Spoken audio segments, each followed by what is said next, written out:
This is your place for all things Detroit Red Wings and all things Chicago Blackhawks. With your hosts, Jordan Linscott, David Barnhouse, Nick LePage, and Tim Stompanato. This is the Stick Blade Podcast.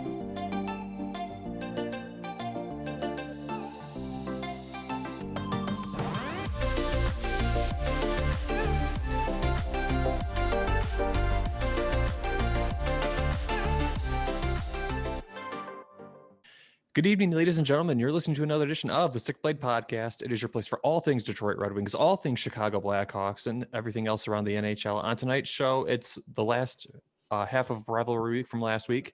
We got a couple things to talk about from the Blackhawks and the Red Wings in particular. Just a lot of bad stuff because injuries are going around the league, but just in general, a couple milestones around the league as well for some superstar players. When it comes to the actual Hawks and Wings, though, we do have a couple injuries to note, but also just some young guys to talk about because there is a lot of news on the future front for both of these clubs.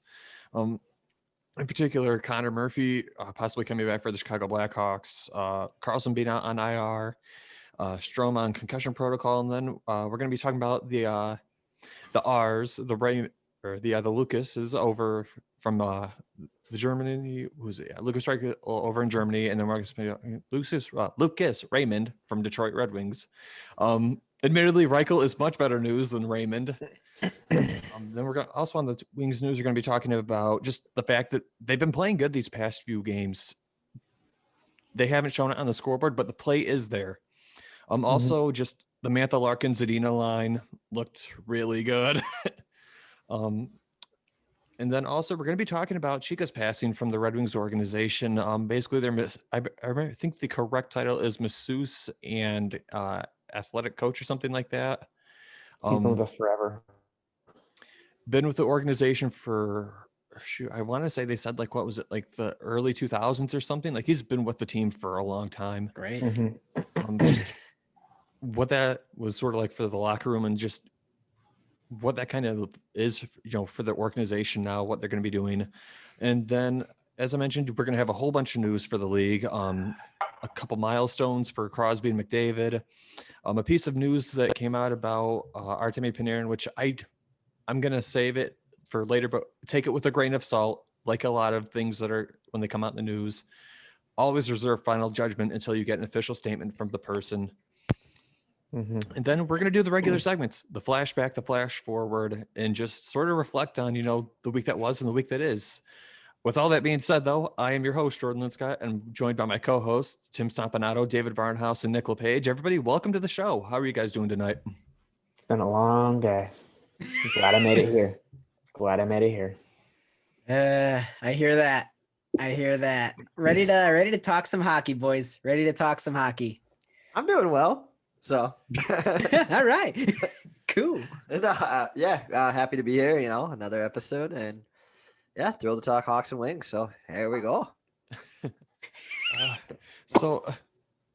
I just got to say this before we start the episode, man. I was so deflated watching that game with the Hawks and the Wings. I thought the Wings deserved to win that game so bad. No, they were the better team. You guys controlled play for 90% of the game. Especially in the first period and the first half of the second period, and even at the back half of the third period, it was the Wings. We just capitalized on a couple of chances when we were able to, but even Colleton said, he's like, I'm not thrilled with the way we played tonight, and I'm going to sleep. It's going to be harder for me to sleep tonight than the loss that we had where we played really, really well. Yep. So, you see that in sports a lot too, where one team just looks like they have it and they control it, but they just can't get that finishing touch. With the other team just gets a lucky break here and there.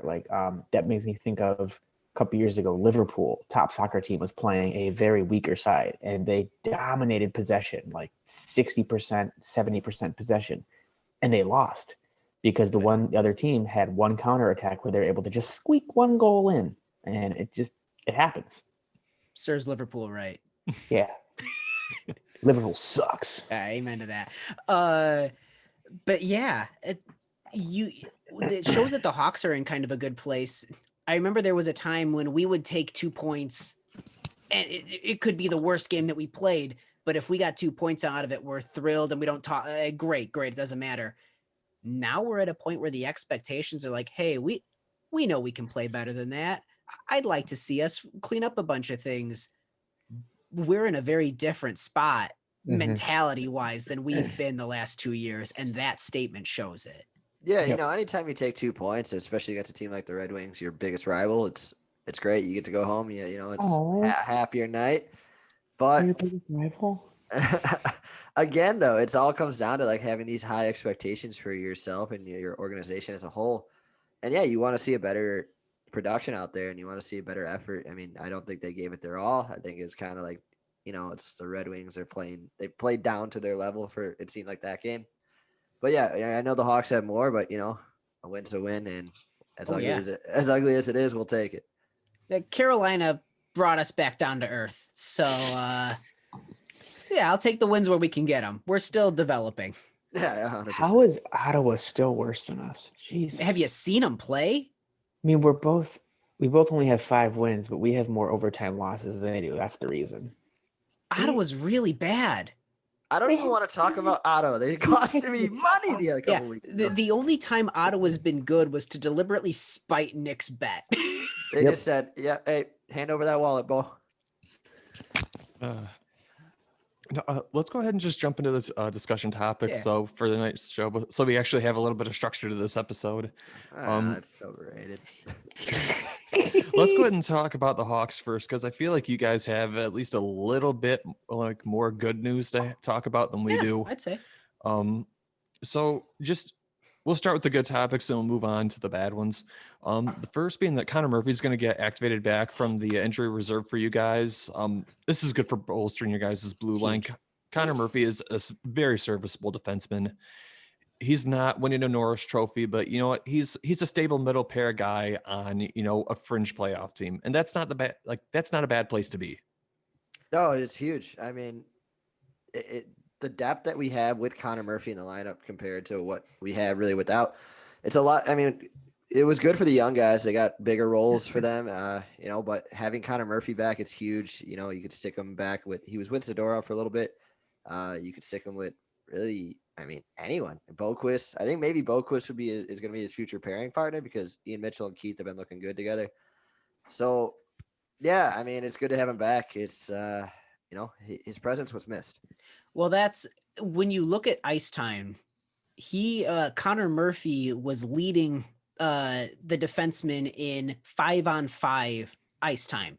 Keith had overall more ice time, but in the regular situations where it's okay, put him out 5-on-5, even in shorthanded, we were trusting Murphy to shoulder that burden.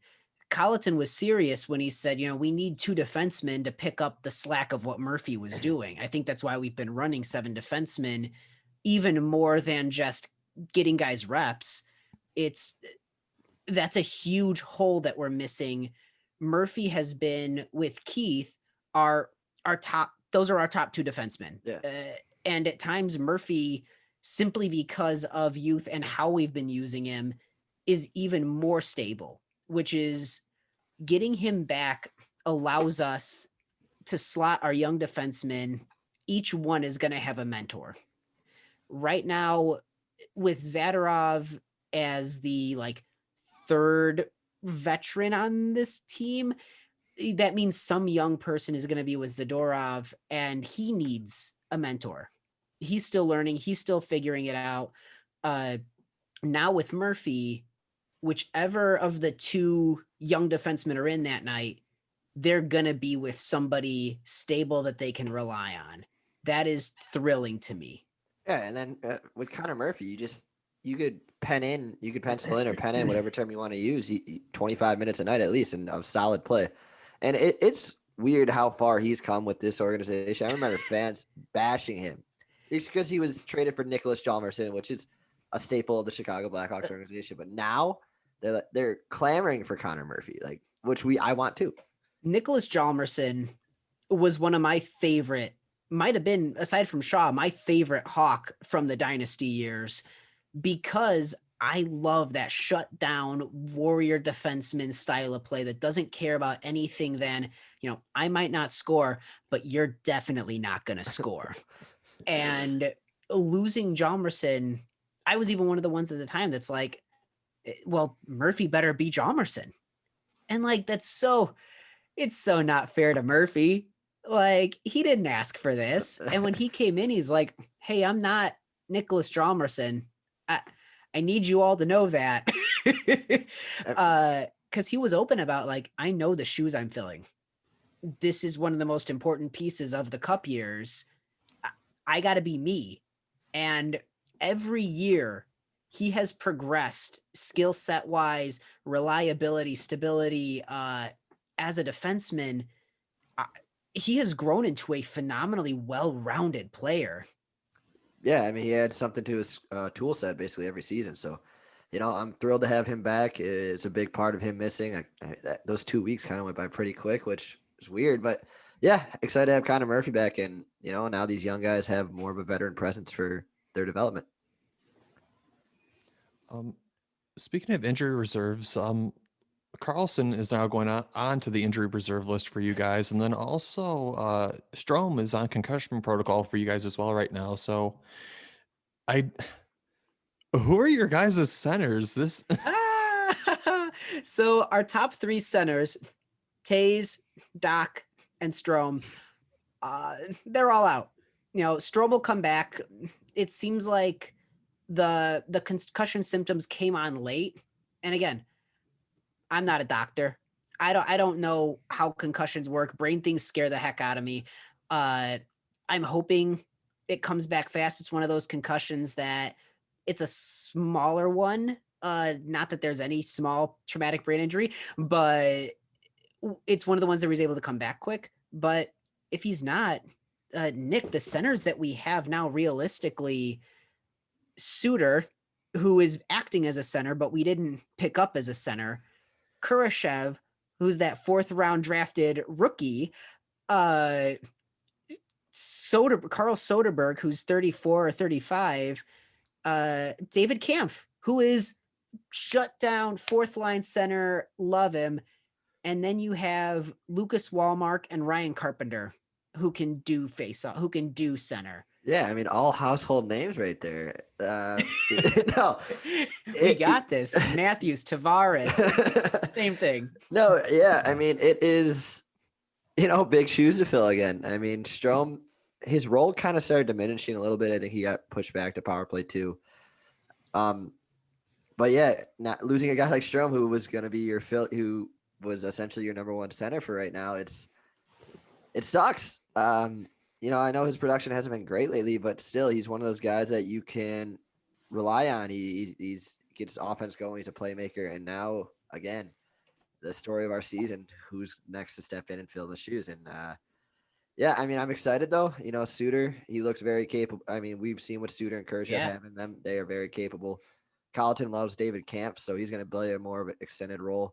So this is big for these young guys. Another guy goes down, and let's see who's going to step up next. It's just an endless merry-go-round. Is that what I'm looking for? It's a revolving door of injuries, that's for sure. Merry-go-round is fun and whimsical. These are, a revolving door. yeah. So yeah, it sucks. I mean, we'll see what happens. I mean, now it's Kurashev, Suter, and maybe Lucas Wallmark. This is his time to shine, to see what kind of free agent signing he was, because I liked what I've seen out of him.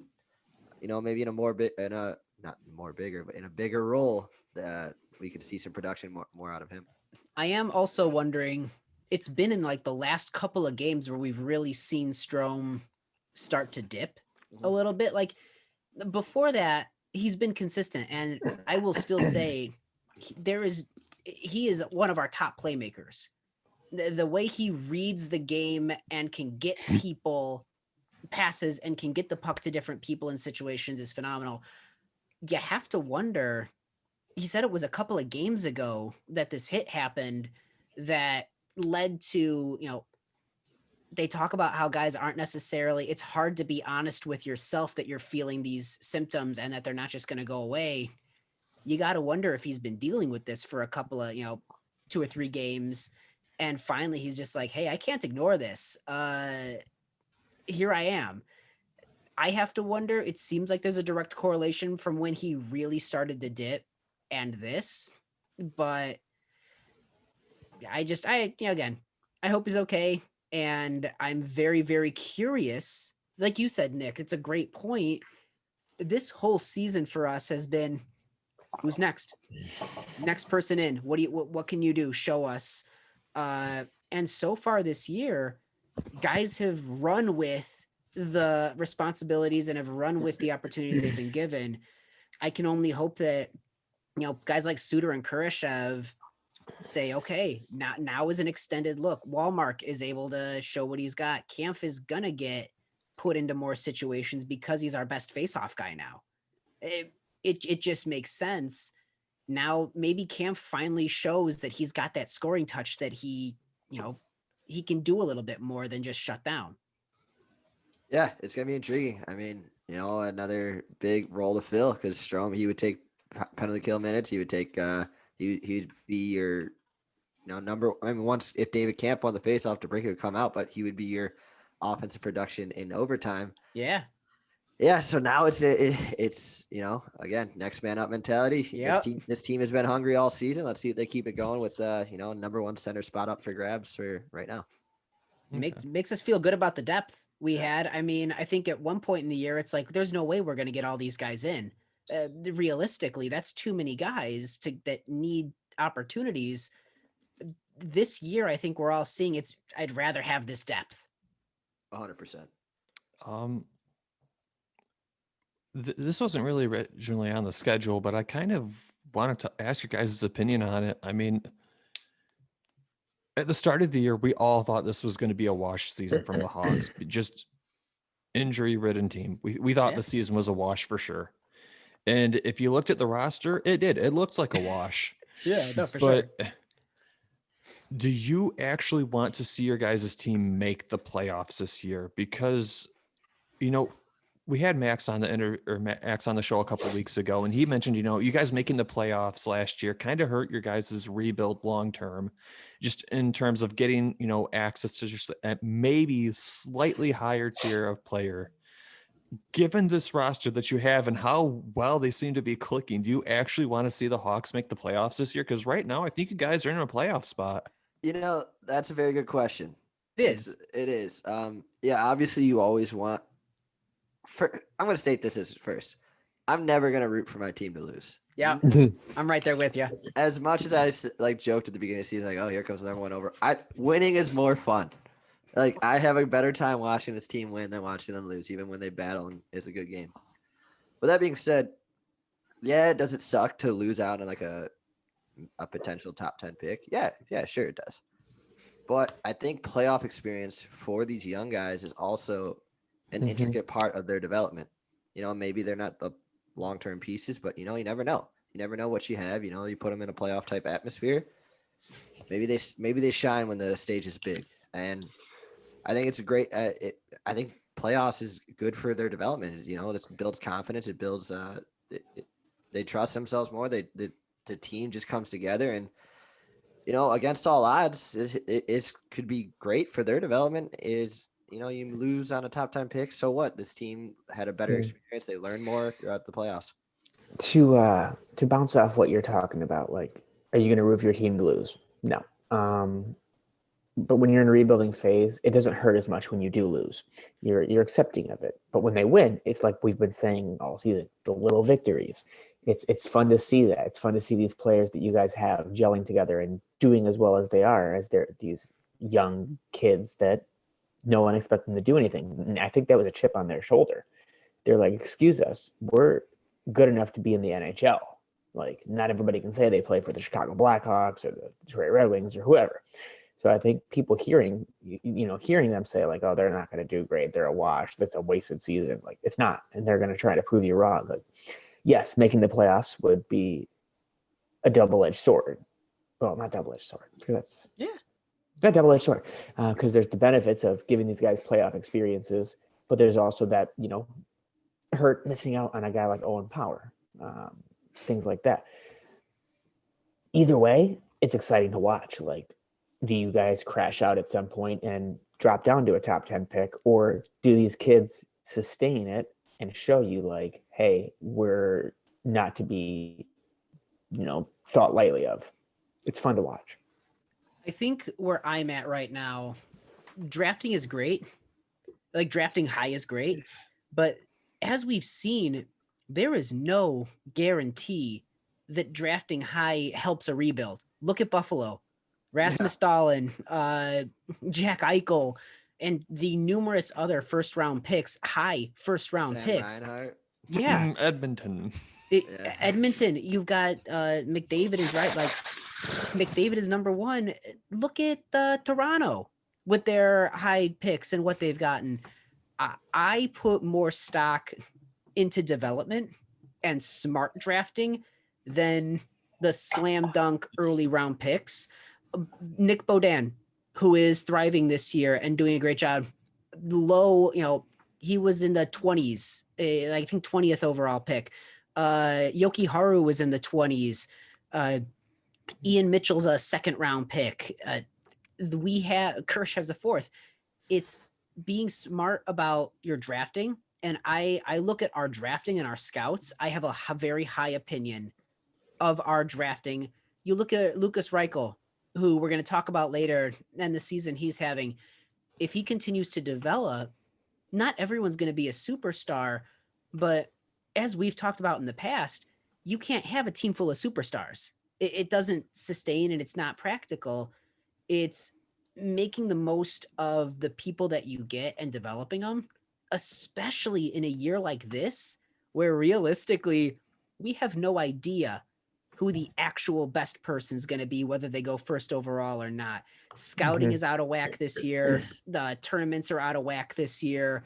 I would rather, in fact, I would feel bummed if this is the year that I've got a high overall pick, because you just don't have the same reports that you've had in the past. This is the year that I would rather go for it. And if we have a pick in the 20s or whatever, then at least we don't have the burden of the high expectations of a top 5 pick. And you can find someone that fits, best overall player, but also what you can go off board at 20 or 25th overall. You can do a wild pick because people go, what does it matter? It's late first round anyway. I'm more excited for that and more excited to see the guys we have developing this way. That's where I'm at. No, yeah, I'm the same way. I mean, to build off your point of, kind of finding these gems that really they weren't top picks. Like Teuvo Teravainen, he was a middle of the pack first rounder. He went 18. Brandon Saad, second round pick. Alex DeBrincat, second round pick. Nicholas Chalmerson, fourth round pick.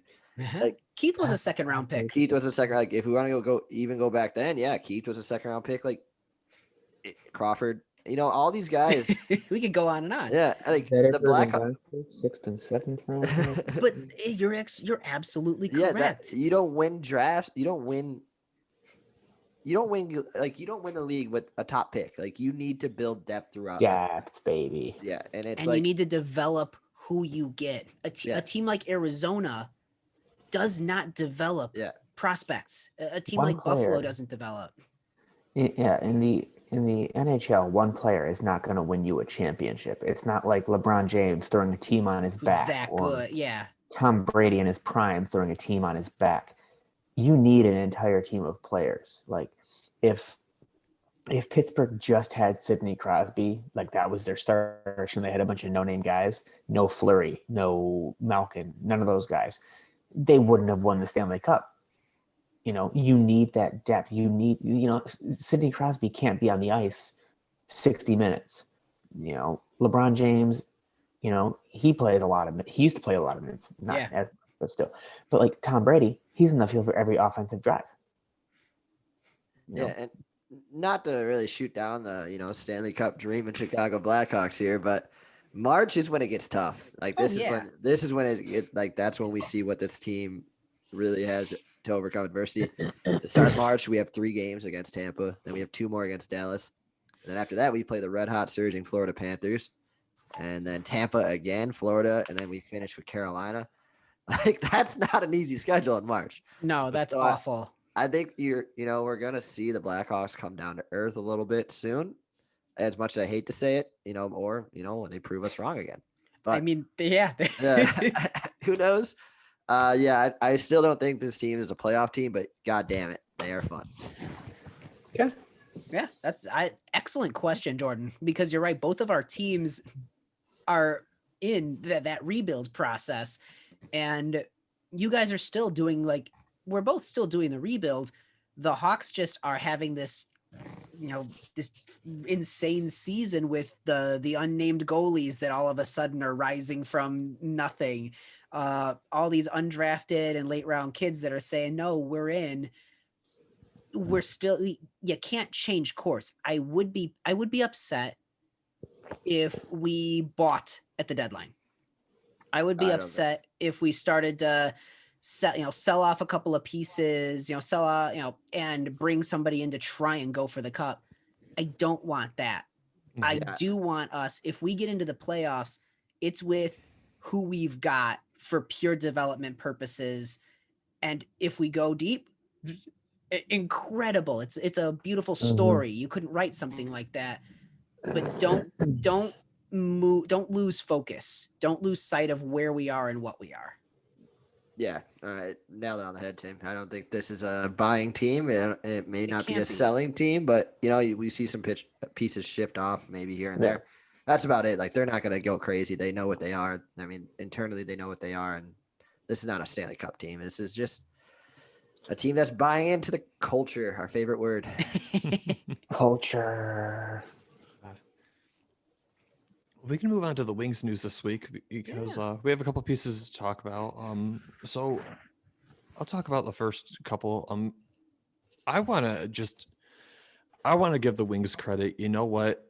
They've been playing really well the past 2 or 3 weeks. And aside from the one game against the Panthers, it's been all 1 goal or 2 goal games. Mm-hmm. The players are stepping up at this point. We said, at the start of the season, this is not going to be a good team, but it's going to be a lot more 1 or 2 goal games. And that's what this team's showing, and good on them. I mean, they started the season kind of lukewarm, and then they bottomed out for a minute, and then they're back to lukewarm. I'm glad to see that, they didn't go down to the dumps and just stay down there like they did last season. Yeah, I agree. Our motto last season was 60 minutes of hell. And I think that motto was really just for the fans going through 60 minutes of hell, just watching that bullshit we had to watch. But this season, that motto rings more true. Like we see this team fighting till the very end of the game. And Mantha is now starting to feel that fight, as we'll talk about soon. But it's nice seeing this team. Yeah, we're not going anywhere. We're the second pick right now, and we'll probably be floating around there at the end of the season. But seeing them, you mean to fifth as is tradition? No, as is tradition. But currently, right now, if we don't sim it, we're the second worst team in the league. Mm-hmm. And we'll be floating around there at the end of the season. So, but they're more fun to watch right now because they actually give a damn. Yes. And I'm not saying they didn't give a damn last season, but you could sense that it was just draining, and we just didn't have anything really going for us. And the future is bright. We are going to see guys like Moritz Seider and Lucas Raymond and others eventually work their way into this roster. And boy, oh boy, I can't wait for that. I mean, and that's the thing, this season, the games are so much more easy to watch. Last season was a joy vacuum that stole your soul every time you turned on the television. These games are actually bearable to watch. I struggled finishing games last season, I'll tell you that. Yeah. I mean, last year was a chore for you guys. It's like, shit. You gotta turn on the Red Wings. But no, that is something I did want to talk about because, I always say credit where credit's due. Credit's due to the Red Wings are actually playing up to snuff this year. again, they're not a playoff team. None of us expected them to be, but they are keeping these games in like 1 or 2 goal games, and that's huge. You know, a couple of if their power play figures it out, a lot of those games probably could have been overtime games. Mm-hmm. You know, you never know. Like, I really have enjoyed actually watching the Wings this season. They seem like they're really at least figuring it out. I've enjoyed watching them until we go on the power play. Because what was the stat I sent you guys this week? We are better at 5-on-5 play than we are on the power play, and that's just a very, very, very, very, very, very, very depressing stat to look at. I mean, no, this was your expectations though. Like you know that you're going to lose, but again, more competitive games, 1-2 goal games, and it's got to be more fun to like a night and day difference to what you had to go through last year. So I mean, it all falls a part of your plans too. You lose more, you get the better pick, but it's still fun. So. Speaking of strong play, let's go ahead and talk about that Mantha-Larkin-Zadina line because that was. Daddy's hot right now. Daddy's so hot. I hate it. Oh. So if anybody didn't watch I said at the top of the episode that Detroit deserved to win that game.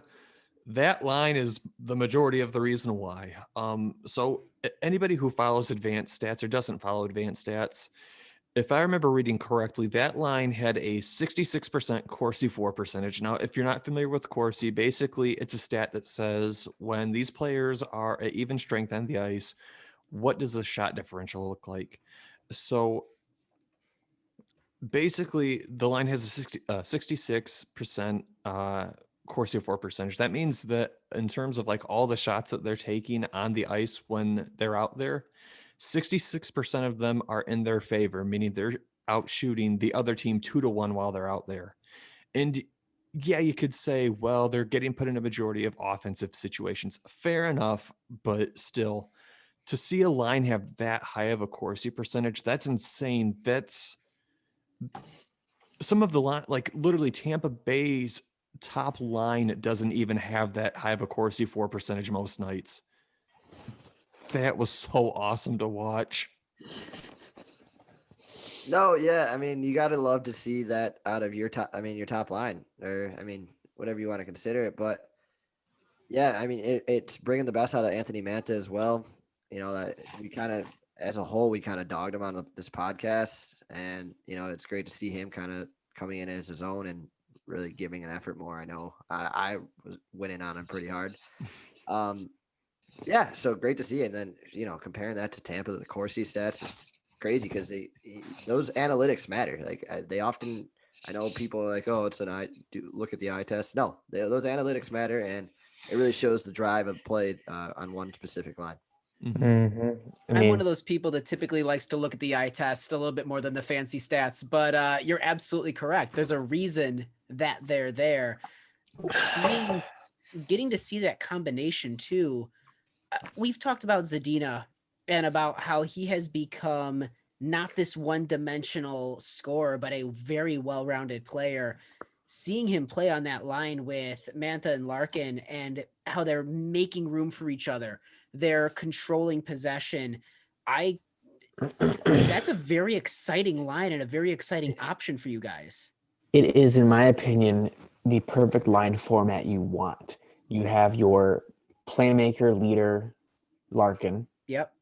You have your power forward who can spread the defense out, and Mantha, and you had that sniper who can transition to a playmaker, as we've seen him do. That's a scary line if they get things clicking. Like, I know we all love the MLB line, Mantha, Larkin, Bertuzzi, but Bertuzzi is such a fluid player. You could put him anywhere and he would dominate. Yeah. He would fit in perfectly. He could be a first line, second line, third line, or fourth line. But if you can get the gears spinning with Mantha, with a Larkin, with Zadina, imagine the line combinations you can make after that. When Lucas Raymond comes up, you could have a Lucas Raymond, a Tyler Bertuzzi, and a Fabry. Or if we get a second line center, like, whew. Oh boy. Yeah, endless potential. That's a +5 chemistry in NHL 21. I was just about to make the same comment. All right, power forward, sniper, playmaker. That's it. Easy. NHL 21 needs to go on sale. I just bought FIFA 21 for like, because it was on sale digitally. I'm like, come on. It was on sale a couple of weeks ago for like 30. 30 is too much for me right now. I'm just like, I can't do 30. 20, that's fine. I'll do 20. By 21 when 22 comes out. I just want NHL 94 remake. That's all I really want. That's fair. You mentioned Lucas Raymond just a second ago, David. Tough break for the Wings. Lucas Raymond is going to be out. It looks like 8 weeks based on what Steve Yzerman has said. So it's an injury that, no, he's not playing with Detroit, but Lucas Raymond is by all intents going to be a superstar at the NHL level. Just say it again. He's going to be a superstar at the NHL level. You look at his stats over in the Swedish league. He was already good in his draft year. He's taking another step forward. The good thing is, though, Yzerman said that, looking at this injury, it should heal just fine and he should be back to his old self. We don't know that, but that's good to hear that it's not super, super worrisome. Yeah. It's not a career-threatening injury. He's a kid. Kids fall off their bikes, they skin their knee, they get up and run like nothing happened. That's what's going to happen. He's going to heal up. He's going to have rehab. He's going to be fine. He's not a 40-year-old player who's like, this might be it for me. No, he's a kid. He's going to be fine. Yes, it sucks that he's going to be about 8 weeks. We talked earlier. It was like, we thought it was going to be 4 to 6 a couple of days ago. 8 weeks. He's not a wing yet. He still needs to develop. It's injury. They happen. You have to have surgery. Like, Tom Brady had his knee freaking burst, and he still went on to win a couple more Super Bowls after that. Like, you'll be fine. And one thing silver linings, you got to find him somewhere. You know what? Maybe when he's not playing for Frölunda, they play just that little bit worse where they miss the playoffs, and then he gets to come to the Wings earlier. I'm just saying. Don't tease me. Please don't tease me. Do you think he's ready to transition to the Wings, though? I don't see any reason why they don't give him a 9-game stint at least. Or would you put him in the Griffins? I just bring him to the NHL, to be honest. Sweden see what he can do. Give him a chance. The Swedish league is honestly good enough to be comparable to like a league like the AHL. Yeah, the ice size is a little different, but in terms of the players you're playing against, the skill difference isn't really there. Who do you realistically bump then? Because that's Nielsen. Requires a spot for him. Nielsen, yeah, definitely. Nielsen, so many people. Speaking of AHL, speaking of Griffins, Michael Rasmussen. I sent you guys. I love him. I love watching Rasmussen. That is a player that I love to have on a team. God, he is a beast. How tall is he? 7'2", 7'3"? What is he again? He's a big boy. I say, like, Mantha's a big boy. Rasmussen is the other big boy that Detroit's going to have at the forward position. Oh God, can't wait. One thing Lucas Raymond was having a terrific season over in Frölunda too. Oh yeah. He's 18. He's 18 years old. And just if you want to compare just to his draft year season to this year, again, this is going against grown men in a competitive league and less skilled players than what he would play with in the NHL. In his draft year, he put up 10 points in 33 games in the SHL. This year, he had 18 points in 34 games, which, those numbers aren't eye-popping compared to what you see in the NHL, but that's a great season in the SHL. Yeah. Great season as an 18-year-old. I always love how we say they're playing against grown men, and I'm just picturing like a freaking toddler just beating the shit out of a grown man. Yeah, I know it's sorry, that's the Maker's Mark talking. Like the David buzzing here. No, you see OHL numbers. They're going against guys that aren't really built or really in. Right, you see guys have like 50-goal seasons in the OHL, but it's because they're playing against kids. Yeah, 16-year-olds and the SHL produces really a lot of phenomenal defensemen as well as forwards. But like, I always think of Swedish defensemen, and being able to put up those kind of points in the SHL, which is not easy to score in. And I think they've been saying that it's the NHL, the KHL, and the SHL. Like the SHL's become the third best professional league in the world. Raymond is doing a remarkable job. Yeah. Mm-hmm. He is. He just looks so good every time he's on the ice. Like when we watched him in the World Juniors, transitioning to Frölunda, like I want him here, but I know he still needs to develop. Like, and his injury, like we said, it's gonna take some time, and it's gonna take time away from him developing. Yeah. But he's still a kid. He's 18. He's going to come back from this. He's going to rehab from this, and he's just going to go right back into it. And I think his play won't change or diminish at all from this at all. 8 weeks, though. That takes us to about the end of the SHL season. So Yeah, it does. Stop! Don't say this to me. no, but I mean it's March. Like that.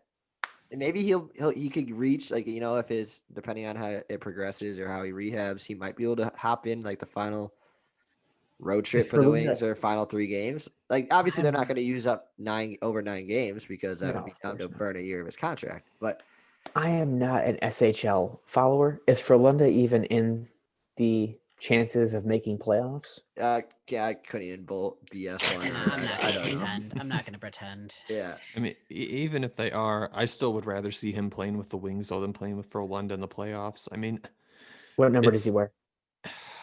What is it, 18? Is there an 18 in our team right now? Um, Kirk Maltby? Is he still alive? still shooting pucks? I'm not sure if there's 18 in the Wings lineup. I'm trying to think. I don't think there's an 18 on the Hawks. No, Giovanni Smith wore 48, not 18. Here we go. Red Wings roster. Let's see what we got. But anyway, Keep talking. I'll look this up. I would honestly rather see him over with the Wings and playing in Frölunda in the playoffs. Stahl's wearing 18. Take that off Stahl and give it to Raymond. Stahl's not a long-term piece here. Stahl is a character guy. Wow, you're dissing the Stahl, man. I mean, That's yeah. cold. I just stalled looking for that. Ooh, I heard we're talking 2020 Gotcha. Lucas R's though. that's right. So, I mean, we've talked about the Red Wings Lucas a decent amount. Not fantastic news in terms of actually getting reps, but your guys is Lucas, Mr. Reichel himself, playing over in Germany and looking like a very good piece. Mm-hmm. Yeah, he was we drafted him 17th overall. I have his numbers right here. Let's hear those numbers. Yeah. So Blackhawks 2020 first round pick Lucas Reichel. So just in the most recent game, he had a goal and an assist, both on the power play in Eisbären's 6-1 win over Kölner in Germany. So Reichel has he's on a 5-point game streak, and he has 7 points during the streak. And for the season, he has 6 goals, 8 assists, and 14 points in 17 games. That's not bad. He was your first round pick, correct? Yep. He was our 17th overall. What? Oh, I lagged for a second. Sorry, boys. He's been seeing time at center and wing, and he's averaging 15:31 time on ice per game, which as an 18-year-old, I think we drafted him when he was 17. Mm-hmm. So he's 18 this year. I know that the German league is not quite on that same it's somewhere between like the Swiss, Liga and the Swiss league, but German hockey is churning out more and more high caliber players, and it's a league that it's something to be taken seriously. And the fact, again, we joke about playing against fully grown men. This is a kid who was 17 last year playing against grown men. And now this year they're saying one of the big differences is he's not getting muscled off the puck as much. He's got that low center of gravity that makes him hard to knock off the puck. And he's playing with more confidence. He's playing not just a two-way game, but a little more playmaking. I think that we talked about him around the draft that he's the third best guy on the first line. Mm-hmm. And I still think that that's reasonable. But I think I think the top 6 ability for him is definitely there.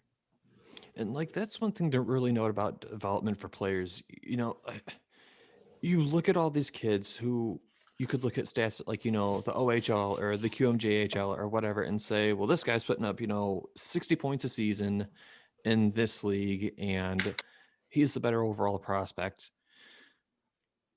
I know that the German league is not anywhere near that in terms of like the skill level, but playing against people who are bigger than you in hockey is a huge obstacle to overcome. A, because you get muzzled off the puck sooner.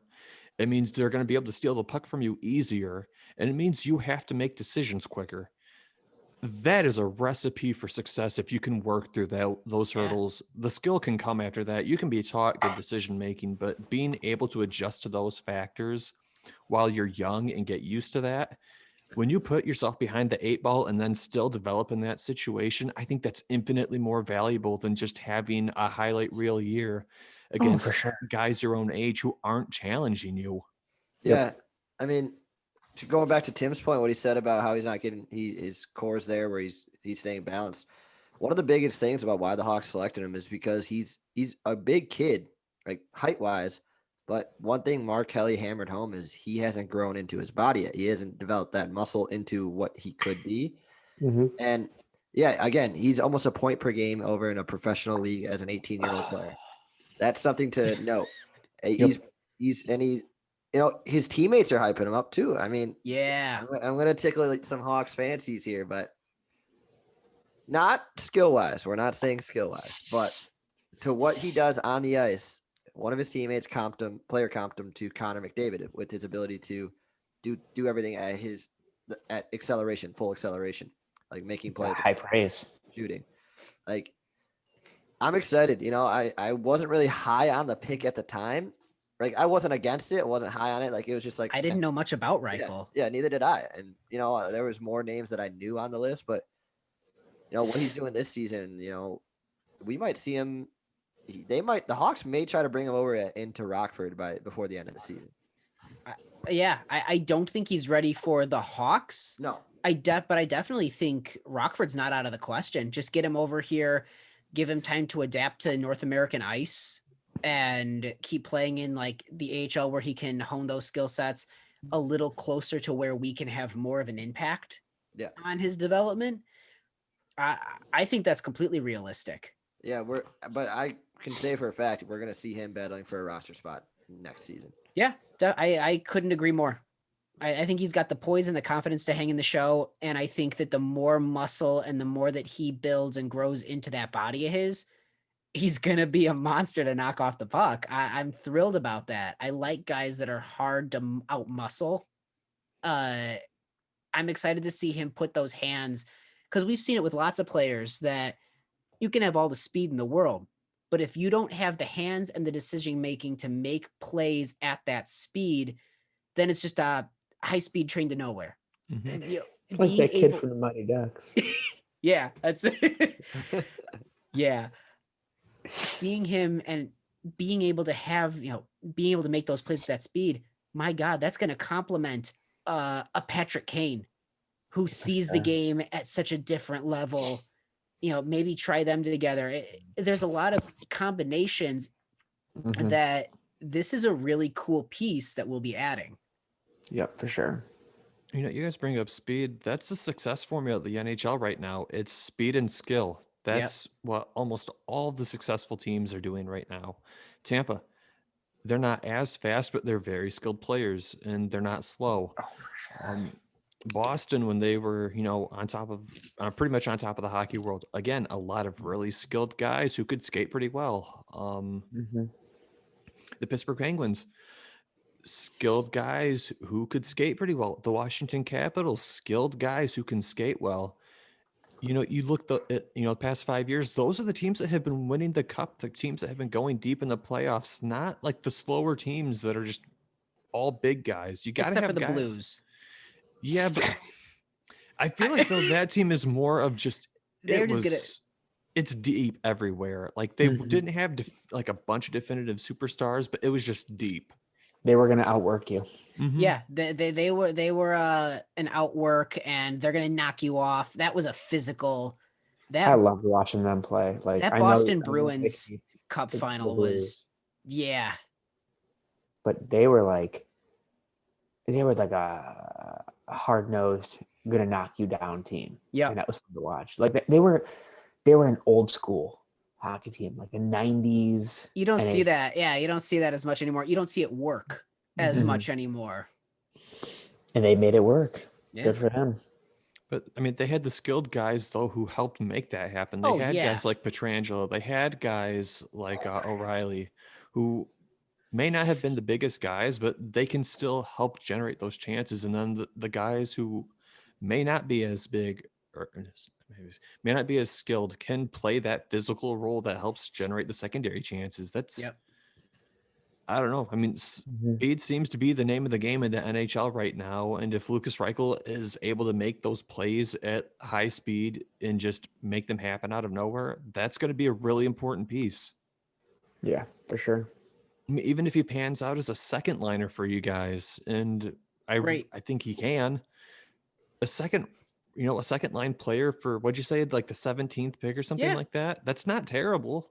No, not at all. Yeah, if you're able to do top 6, even if you're not driving the line, if you are a complementary piece on a first or second line, that's phenomenal. Mm-hmm.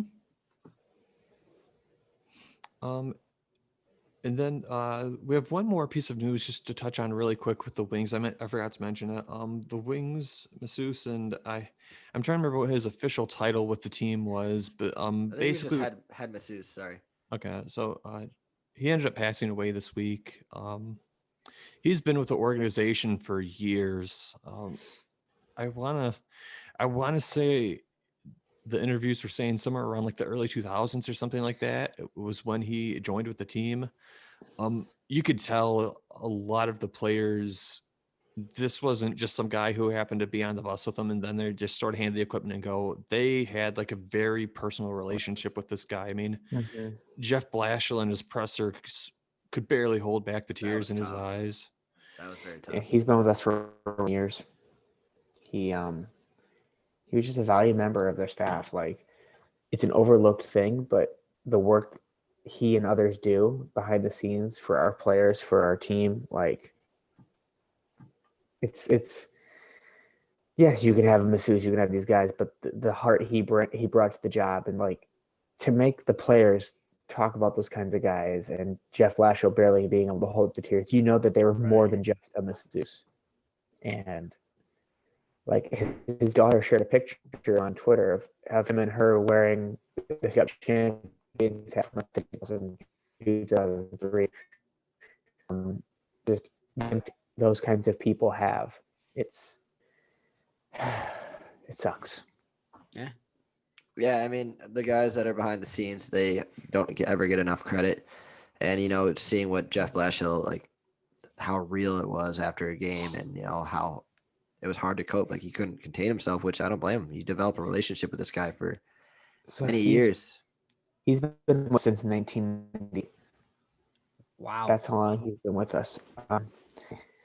He's been with us forever, and it sucks losing someone like that, someone that like impacted so many people. Like, imagine 1998, how many people have worked with him and been with him and gotten to know him, and his family, they're in our thoughts. Like, yeah, thoughts and prayers go out to the Red Wings organization and his fam. Mm-hmm. Well, I just love it. Really highlights, and you hear stories like this throughout the league in different clubs.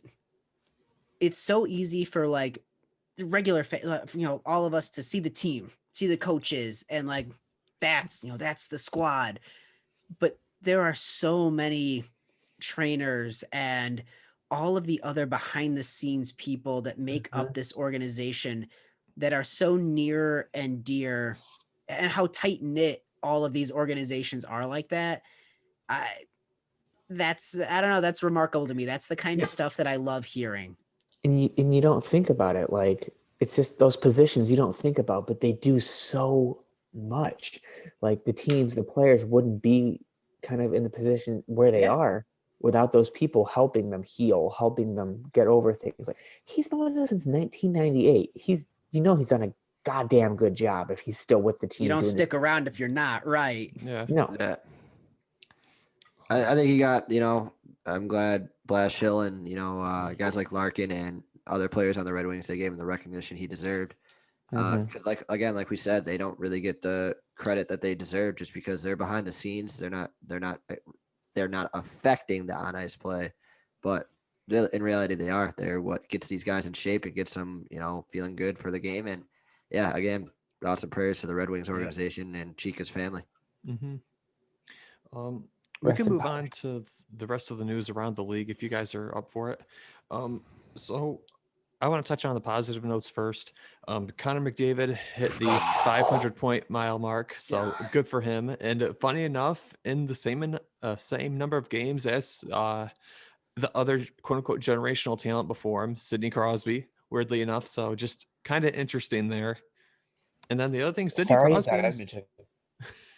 Yeah, God, that's a waste. It's a real shame. Imagine what he could do on like a Tampa or The anywhere. Avalanche. Oh, Like, That's there's already- so many other anything but That's Edmonton or Ottawa. Just God, I honestly don't know how he has not asked for a trade out of Edmonton. Yeah, This don't is a try to good- skip over this right now. Like, don't try to skip over this something else. Like, Edmonton is a team that has just dominated drafting players and wasting them. Like, Yeah. wasting them. And he is like, he could be. No one's gonna be Gretzky, but he could be this generation's Gretzky. And the fact that he's gonna be wasted in Edmonton, like, I'm sorry if any Canadian people listen to this, but that's where you go to die. Well, it brings up what we talked about earlier about developing players, and you can have all the high draft picks in the world. Taylor Hall, Nail Yakupov, Connor McDavid. Right. Huge. Yeah, Nugent Hopkins. Leon Draisaitl. Jesus. And what has it done for them? Nothing. Where have they gone? It- Nowhere. That's done. Yeah, Yeah. it's a big old goose egg. It's nothing. Have they even won a playoff series? I think they did when McDavid's first year. I think they made it to the second. Okay. I No, wanna I say thought they made it. got bounced by the No, Sharks. they got bounced by the Sharks. That's right. Yeah, they made. So I think they've they never forced won a game playoff 7. series? No. I don't think so. Holy shit. them and Buffalo mismanage and waste talent and high draft picks so much. That's what sucks about being like the best young guy, like the NFL and the NHL, because your career's fucked. You're going to a bad team. Like, you just gotta hope you either get lucky with the lottery, or it's a team that has the pieces in place. They're just on a downswing from having to sell off and they're rebuilding, but there's a plan. You've got good management. You just happen to catch them at that side of the pendulum, and they shoot back. The Hawks with Taze and Kane getting them in the first and third, overall, we were able to start swinging up. But you guys had a couple pieces though before you picked up Kane and Taves. Exactly. Like, you guys already had Keith. You guys already had Sharp. Seabrook. We had Crawford drafted. I mean, at least if you get drafted by the New York Jets, at least you get to live in New York, which is like a cool city to live in. Like, at least you got that going for you. Edmonton. I mean, what was the number? 500 points in 369 games, right? It was something like that. He's Yeah. so good. He tied Crosby, which is ridiculous. I texted the group chat the other night. I'm like, guys, we are like, this is our current Gretzky. Like, we had Sidney Crosby, but I think The next guy. McDavid's just on another level. We are blessed to have him in the league this year. And, When do we get another guy like that? Exactly. and it's ridiculous to think about. There was a stat that I found, like, he has two 5-point games through not even a full period and a half this season. And like, that's 10 points in less than a full game. And he's just ridiculous. He's on another level, and truly a generational talent.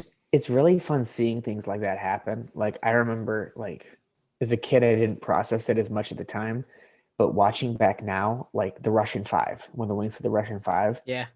watching them on the ice, it was ridiculous and sad for the other team. Like I need to watch the documentary still, but like watching stuff on NHL Network about it, like the other team never touched the puck. It was just we're just gonna have fun.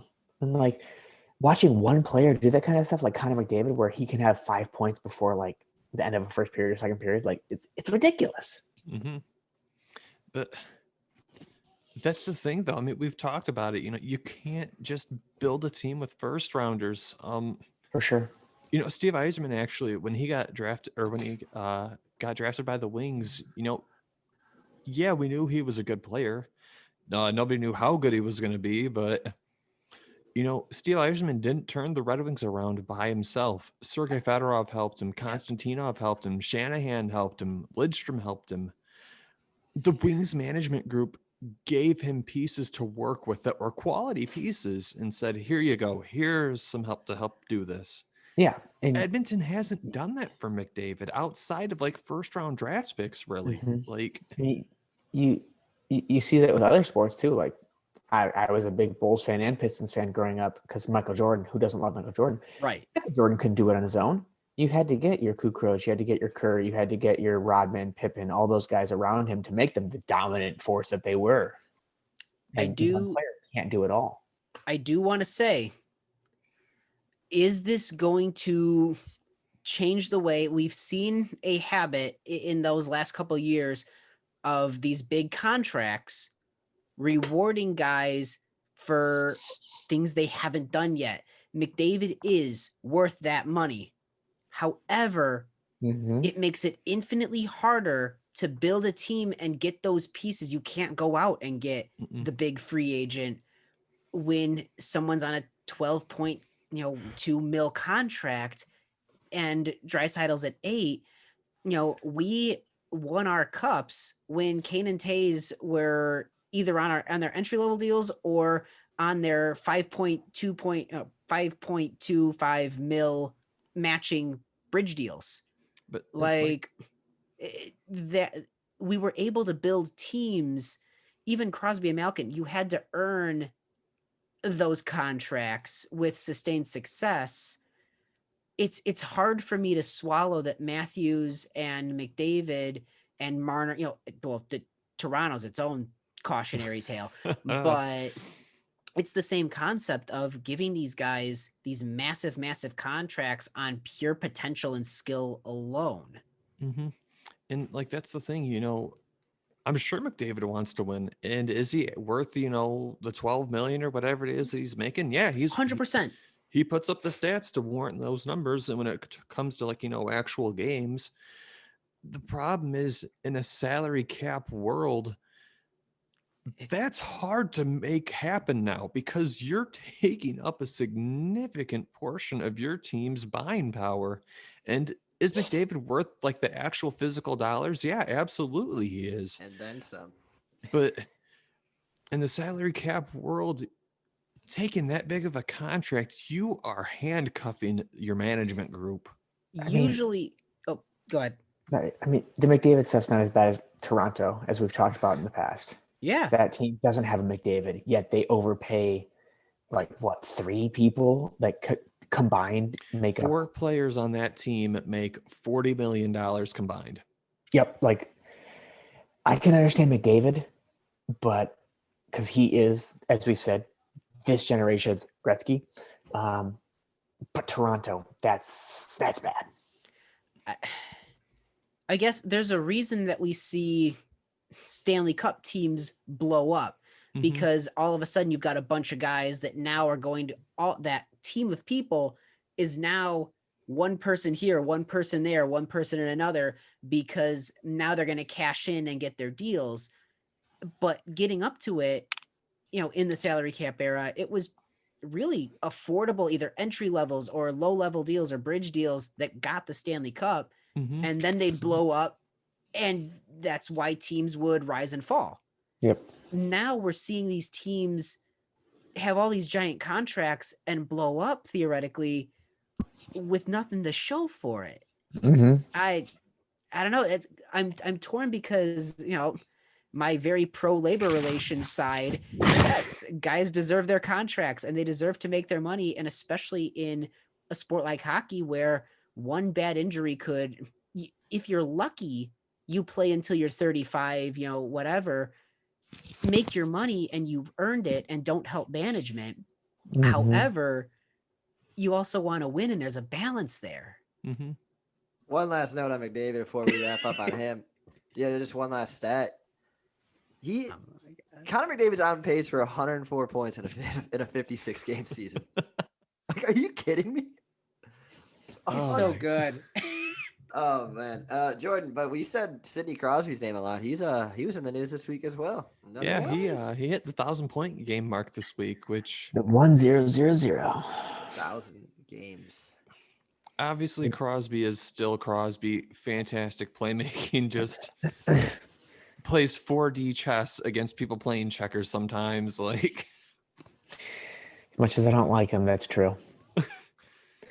That's kind of cool to see. Just another one of those, like, quote unquote generational players making that milestone happen. And it's hard to believe, I did like the players wearing all his jersey. That tribute was cool. They went through his warm up.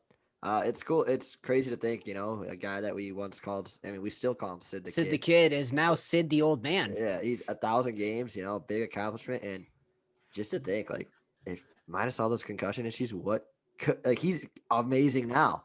What could it have been?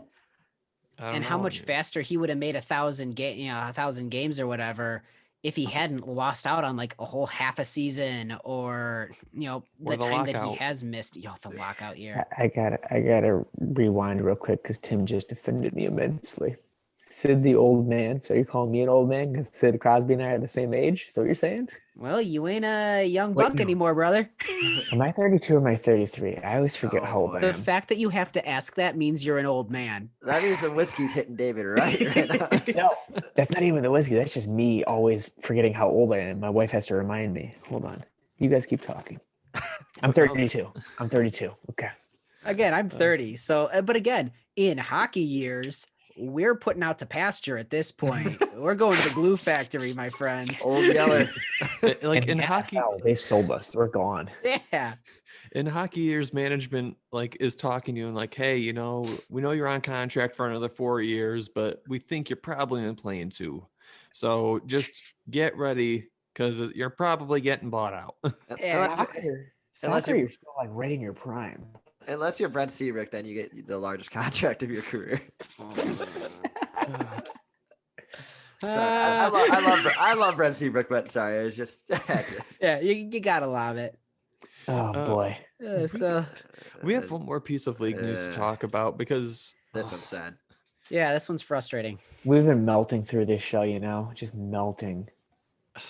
Okay, so again, take this news for what it's worth. No actual confirmation from the parties involved. We'll talk about that one in a minute because that's why I was saying melting. I was setting up for it. Oh no, we'll get there. We got 2 more news. We got 2 more news. We got a lot to cover, friends. This is actually a somewhat busy week, so I kind of want to just talk about the Panarin one really quick. Again, take it with a grain of salt. Like a lot of negative reports when they come out, no official statements yet. From what I've understood of this article, and again, I'm using a translator because I do not speak or read Russian. I want to make sure I'm quoting it right. Basically, an article came out saying that Panarin beat like an 18-year-old girl or something like that.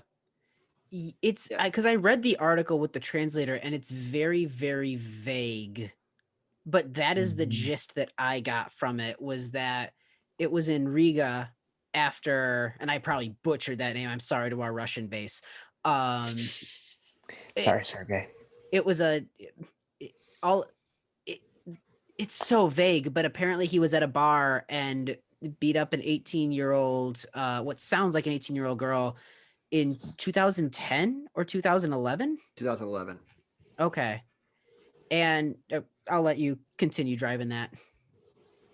But yeah, so like basically this article comes out in Russian, and again, it's being read through a translator, so if it's a misquote, we Could be chopped, apologize. yeah. But that's basically what it sounds like the article's saying. Again, no confirmation from Panarin or like his man, like his agent or anything like that. So again, this is all up in the air. And the other thing is, I don't want to say that it's a potential hit piece because again, you don't know. But I I have a hard time believing this just randomly comes out of nowhere. Well, I mean, he's spoken out against Putin, and Russia vocally. Very vocally. And Russia is a place where you don't do that. I mean, Putin's biggest opponent as of late was Alexei Navalny, who we know Putin had poisoned, tried to kill him. Yeah. And when he survived, they arrested him and tried to throw him in prison for some fakakta charges. Nonsense. Yeah. So you have to take it with a grain of salt. Did he beat someone? Possibly. I'm not going to defend him. I'm not going to defend this girl because we don't know the actual story. I always side with the victim, but we really don't know who the victim is right now because this could be them trying to make him look bad because he is very vocal against Vladimir Putin, former KGB agent, who has been known to done some atrocities. I mean, in Russia, if you speak out against the government, you may, kill yourself by shooting yourself in the back of the head twice. Go ahead. This is, I mean, it's a scary situation for all those involved. Again, I said, I'm not going to rush and defend Artemi Panarin because, again, we don't know the facts. But the facts that we know as of right now, we know Panarin is vocal. He is the largest athlete, like the biggest platform athlete that has spoken out against Vladimir Putin, saying he posted on Instagram saying #free Navalny January 21st. Mm-hmm.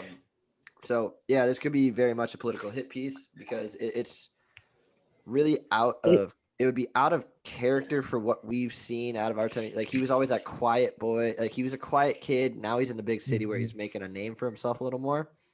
But he was quiet when he came to Chicago. So it's just the big thing for me reading the article, it's very, very vague with questions of like, well, is there any documentation of this? No, it was all done under the table. Well, what about, oh no, we never talked to the parents or there were no, and again, I don't know Panarin. I'm not going to, this is such a tricky line to walk because we've been surprised before about people. That being said, the Rangers have come out and said Artemi emphatically denies all of this. Mm-hmm. We support him. We're backing him. He's taking a leave of absence to, some people are saying it's to take a step back for fear of his family that's in Russia. There's a lot of, it's weird. There's a lot at stake here. I mean, it reminds me heavily of the Enes Kanter stuff, the Turkish basketball player when he spoke out heavily against President Erdogan, and he basically says he's not safe. Like Erdogan had people come here and beat up U.S. citizens, and that was scary. It just reminds me like these, and I'm a government teacher, these authoritarian leaders that are presidents, but really are they? In name only. And name only, title only, like that have this power to wield. And these people are in the United States where they have some protections speaking their mind. And, Kanter spoke his mind and we saw what came to be with it. And Panarin has spoken his mind, and this story could be true, could be a lie. It could just be a way to make him look bad. So we don't know, but it's news to talk about. Yeah. The article kept circling back to how Artemi Panarin is a bad patriot. And it makes me so sad that he would say these things about Russia. Like the article was about him blasting Russia. And he, this article, this former coach, who's a strong Russia, person, is going on and on about how, it makes me so sad. He thinks he's, the smartest person and holier than thou. And then they drop this vague story to deliberately discredit not necessarily Artemi the person, but Artemi's stance against Russia and Artemi's point of view. That's the strange thing, is that this wasn't a piece about, hey, I need to reveal these things about something that this person did that are wrong. It's, oh, he shouldn't be talking about Russia because, this. That screams Russian nationalist propaganda. It feels weird. Yeah, and here's some quotes from Panarin about, like, this is why people on Twitter are saying it's a political hit piece. Like the beat writers for the Rangers, he like we mentioned, he spoke vocally about Vladimir Putin, about how he feels about him. Some quotes from Panarin the last couple of years. He said, "All the major brains have already left Russia. That's not the way it should be." And then he said, "Putin's time is up. He can no longer distinguish between right and wrong. I don't like the lawlessness." And then one final quote is, "Our mistake is that we treat him," meaning Putin, "like a Superman, but he is the same as we are." And, it shows that there is cause for Vladimir Putin to, but again, we're not going to take a side here. We're not going to take a side. We're just saying what we feel. I have been shocked before. Yeah. Because we don't know these people, we don't know them. Nope. We see them play. So just really thoughts to everybody in the situation, hopefully justice is, or not, maybe not even justice, but just the truth comes out eventually. Yeah. Hopefully the truth comes to light, whatever that is. Yep, for sure. So now I'm melting. Yeah. Oh, look, give us a pick me up, man. All right. Take us to Lake Tahoe. Things that didn't pick up this week, the play at Lake Tahoe. So the NHL had one of its outdoor games, this past week, and the NHL does this every year. They have an outdoor game, and it's played usually in front of giant crowds at a stadium. Very fun. Or it's the spectacle for the league every year. It's a fun thing to get to have the chance to do and participate in as a player. You're on the middle of an ice rink, in the middle of a football field or a baseball stadium or some insane venue that can hold 100,000 people. So you're literally playing in front of the biggest crowd you've ever played in front of. They tried to do it this year with COVID. They had it at Lake Tahoe. This was a disaster. Beautiful. It was a beautiful disaster. Oh my God. You couldn't have a more picturesque disaster. Gorgeous. The backdrop's fantastic, spectacular views. Just the problem, though, was they could not have the ice stay frozen. The conditions were bad. The game ended up getting delayed. It went late into the night when it was supposed to start in the middle of the afternoon, because they ended up having to delay the game, get the ice refrozen, try to restart play. It just, everything that could go wrong went wrong here.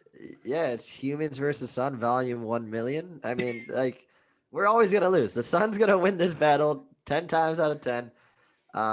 It was a good thought. It was still exciting. We got midnight hockey. We had a game start at midnight on the East Coast. Awesome. That's thrilling. That's fun. That's so much fun. Yeah, that was a blast. Game 2 turned out to be better. It was a better outcome. But yeah, game 1, it was kind of worries. Like the ice was all slush, and you seen players taking dives, like tripping over divots, and it was dangerous. Nate McKinnon fell to the ice, hasn't been seen since. Yeah, I guess this is what happens when you really only prepare something for 2 months. I would like to see not the Hawks, sorry, the NHL try something like this again, maybe in Lake Louise in Canada. But yeah, it was a cool idea. A little bit more planning, maybe better timing, like play it at night. Just take that off. One of the things go ahead, David. Can we just get another Wings Blackhawks Winter Classic like we had at Wrigley a couple years ago? Yes, please. That was one of the first. That was the first one, wasn't it? Second one. God, that was so much fun. Can we get you guys to come to us and we play at the big house? I'd be down for that. That'd be awesome. We've already played there, but where else would we go? You could play at Comerica. Ooh, that's right. Comerica's right across the street. Mm-hmm. Ford Field. Fun. Ford Field's indoor though. I know. I think that I would love to see us try Lake Tahoe again. Soldier Field next year. in a normal season when they can have it in January. Mm-hmm. Yeah. Where there's a little more of a guarantee, Yeah. Bettman made a really good point about, we can do it at night. We've got lights, like we can make this happen. I think that there's a lot that they can do. Again, the way that the whole season is kittywampus with how it's been pushed back and all that, we're getting into late February when In California. yeah, exactly. Things are starting to change a little bit. Nevada. It's California-Nevada border. Well, okay. It you're was right. built Either way, the Nevada. sun is out. Yeah, there's a big sun. They've got a big sun out there west. But if you do it in a normal season, when you can have it in January, you can plan a little bit more. I think it's a great idea. It's a really cool, everybody loves outdoor games, and Oh, to they're so have much it fun. on such a picturesque and such a beautiful environment Could you is imagine it so like cool. deep in the Rockies in Colorado? Like just somewhere in the Yeah. Rockies, they just built a rink like right there. Oh, Oh, that's a Coors Light ad just waiting to happen.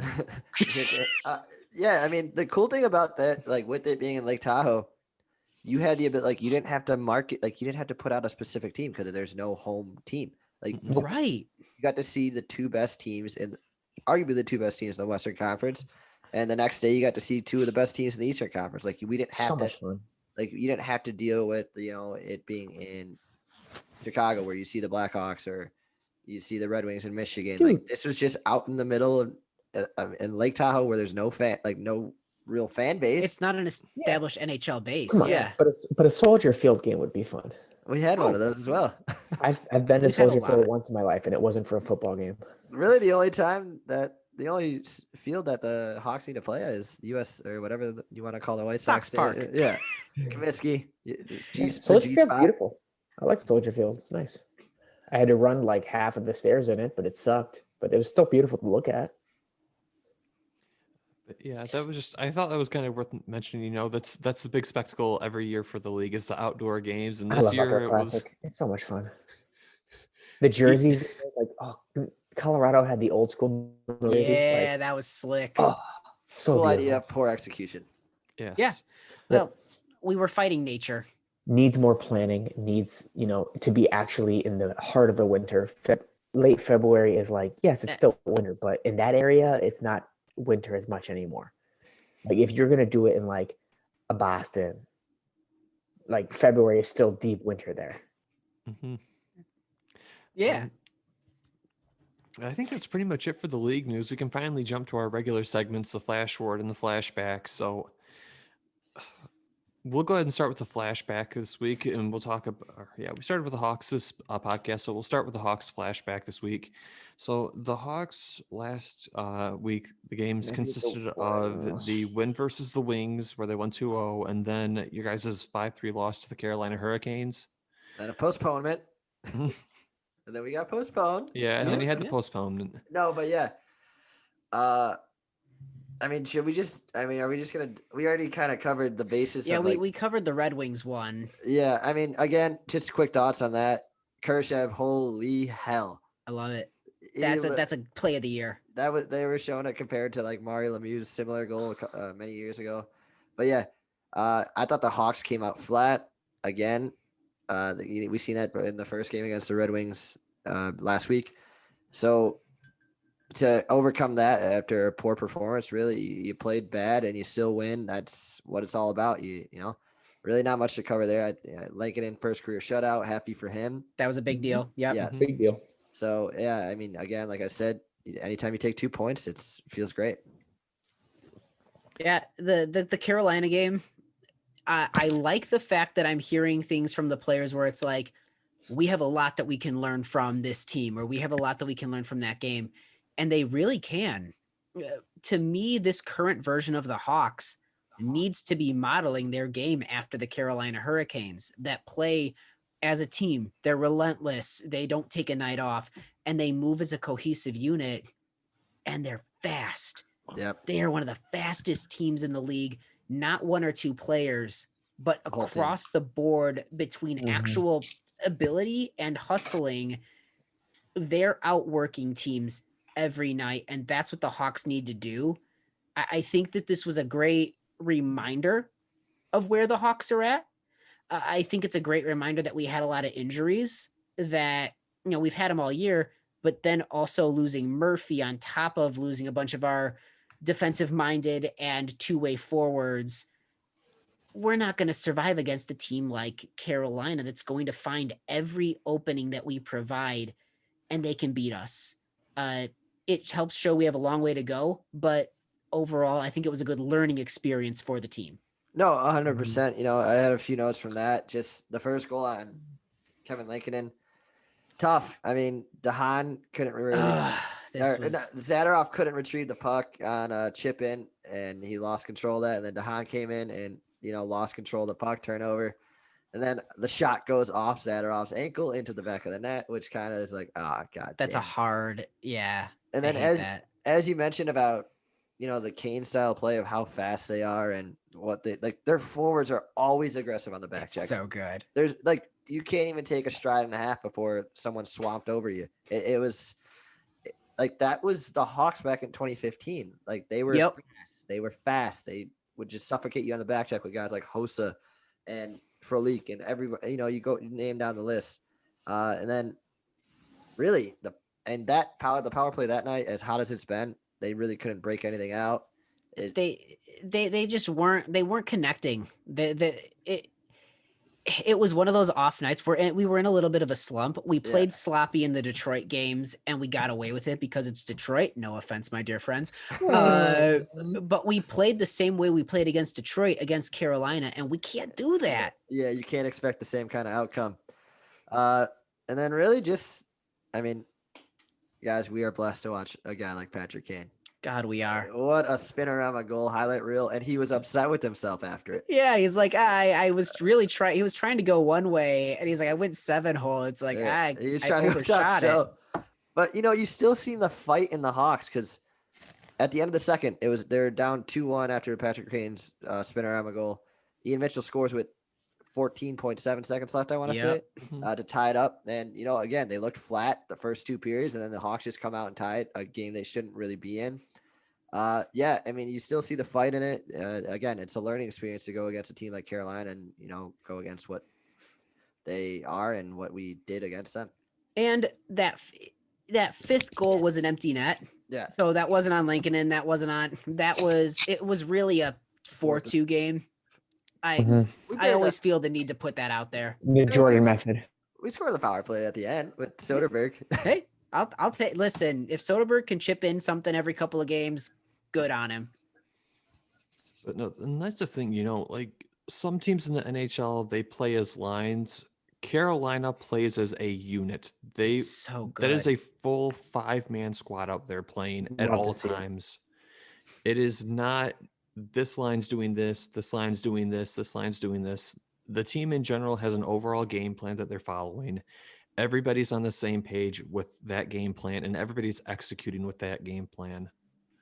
It's not just a set, these guys will be these scorers, these guys will be the shutdown. It's everybody's doing whatever's needed at the time. They play a tight man-to-man system as well. I think that they're better than Dallas. I think them and Tampa are the top 2 teams in the league. Oh, 100%. Or not league. I'm sorry. Division. Division. No, yeah, no. I knew where you're getting at. I don't want the angry tweets later. Yeah. Like, what about my team? Yeah, what about your team? Dallas sucks. I don't like them. Damn. What about on you guys over in Detroit? Yeah, what's your flashback? all right. So again, we already touched on the Chicago game, so not really a bunch to touch on there. Then we had the ugly 7-2 loss versus the Panthers, and then the 2-1 win that we had over them. The 7-2 loss.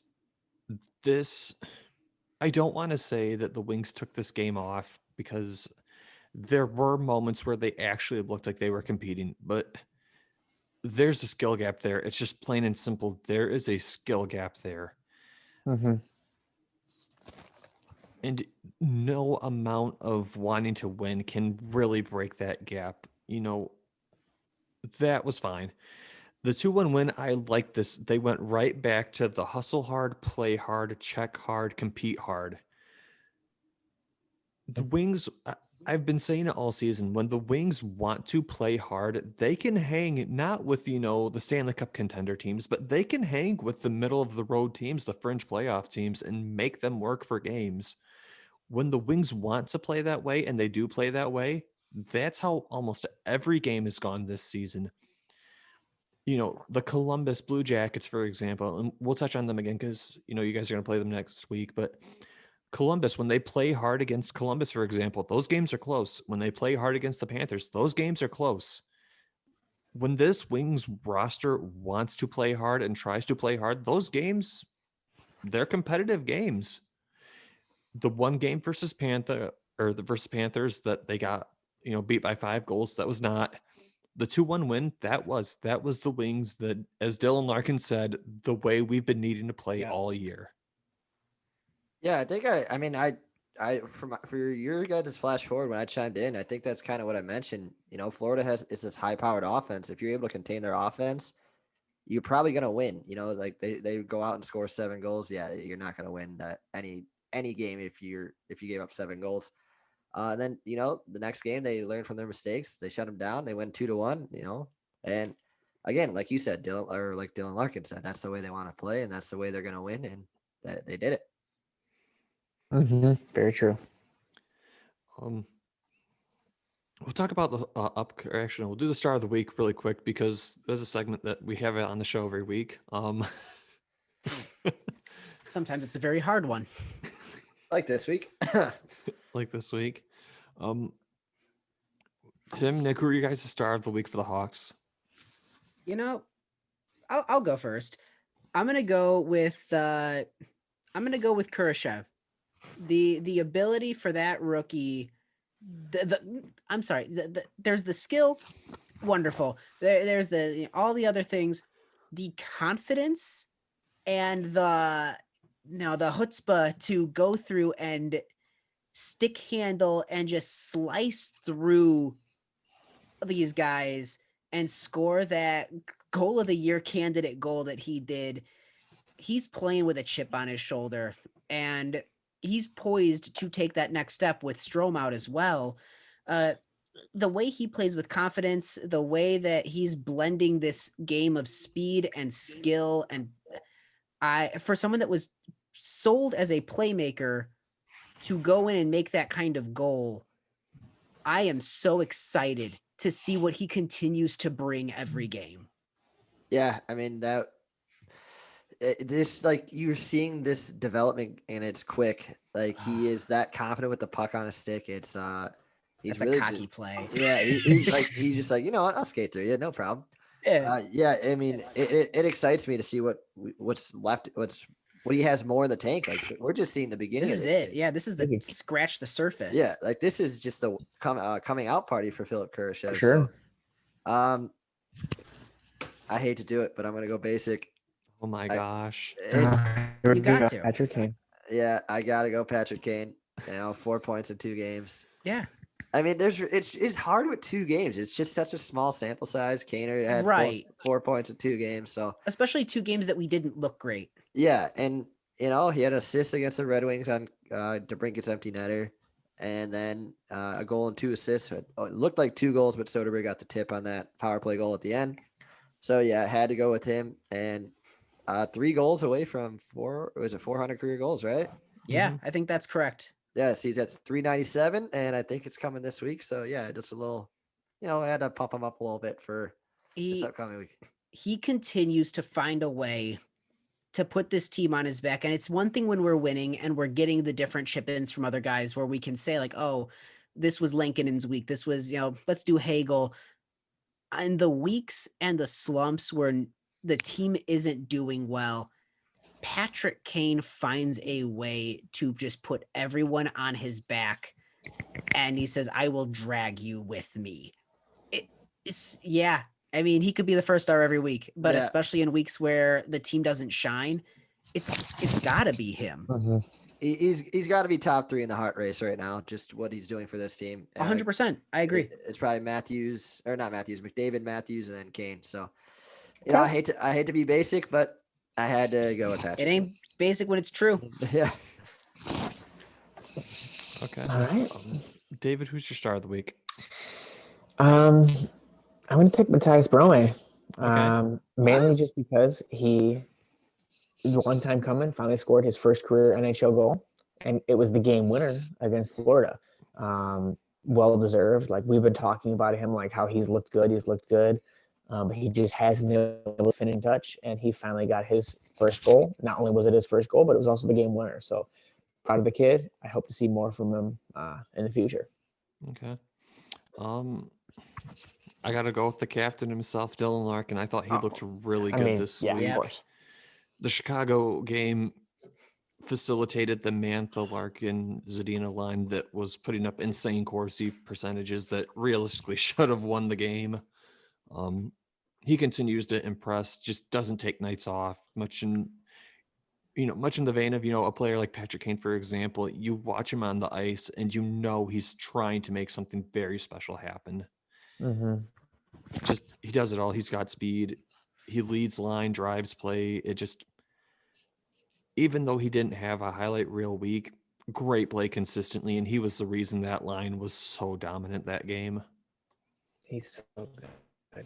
We'll do the flash forward really quick because this episode's starting to run a little bit long. Hey, boys, guess what? What? It's Rivalry week again. It is. I love this season. 3 weeks in a row. 3 weeks in a row, it's been rivalry week. So Don't tease me. Don't throw me with a good time. we'll touch on the Hawks and the Wings flash forward in terms of the weeks that's going to be for each club. So the Hawks, you guys are going to play against Columbus twice, and you're playing us twice. And then we're going to play against Nashville twice. And again, we're playing against you guys twice. Thoughts on the Columbus series? I think we split. I don't know. It really all depends on which Hawks team comes out. If it's the Hawks team that we've seen the last 2 games, or last 3 games for that matter, I don't know. But I think they kind of, they had a long stretch of games. Now they've had a nice period where they got to rest up a little bit, and an extended period for what this season is, because they're usually playing every other day.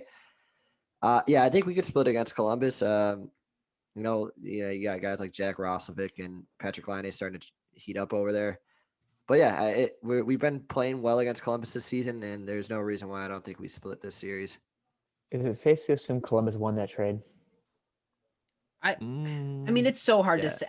It's so hard to say right now. We got to end of the year. We'll know. So good.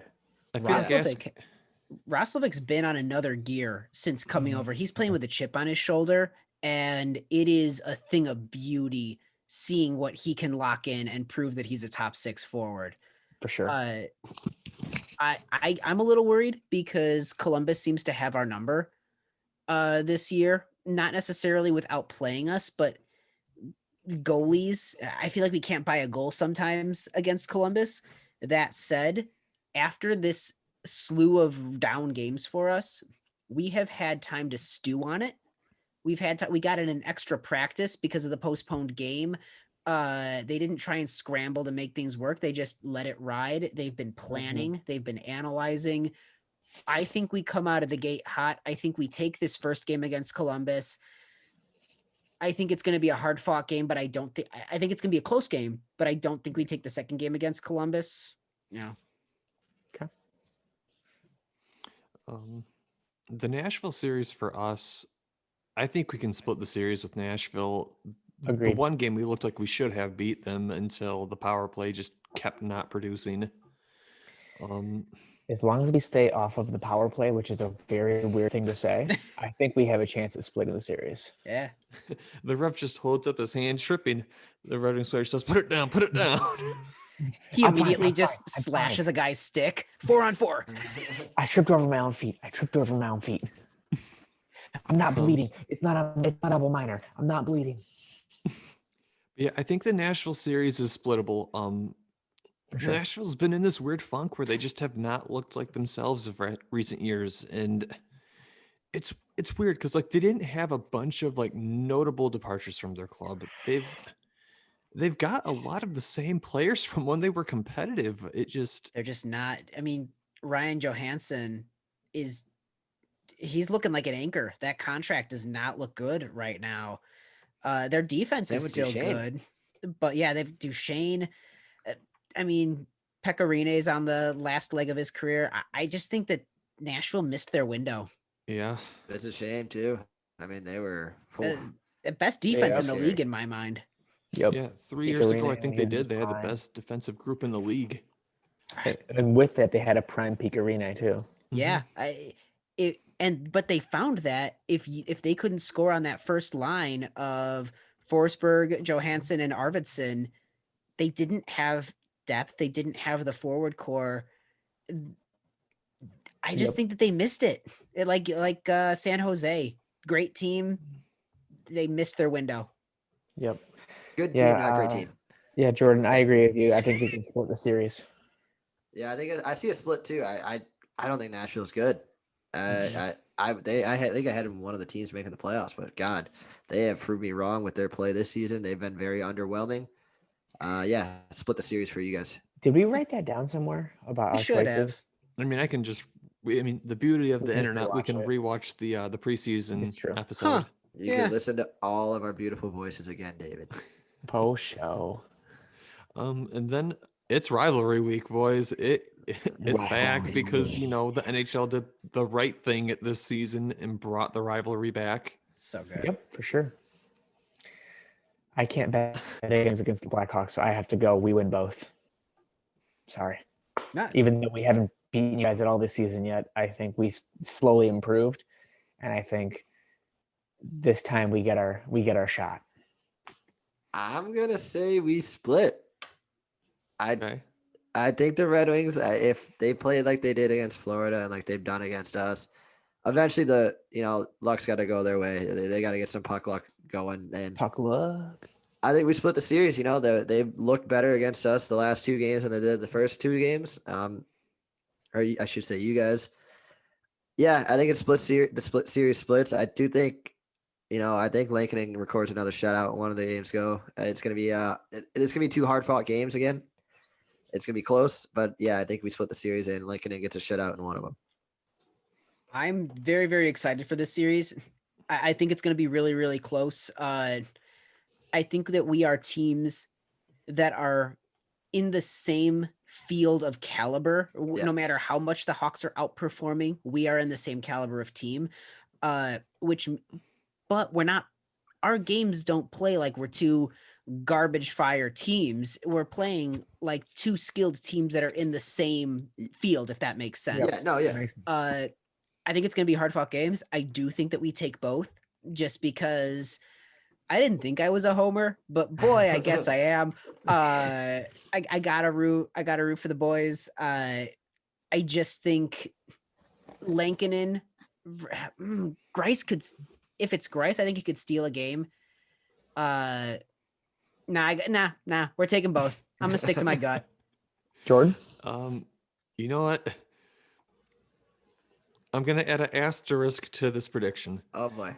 I love Uh-oh. this. I think the Wings will win both of these games if Oh, okay.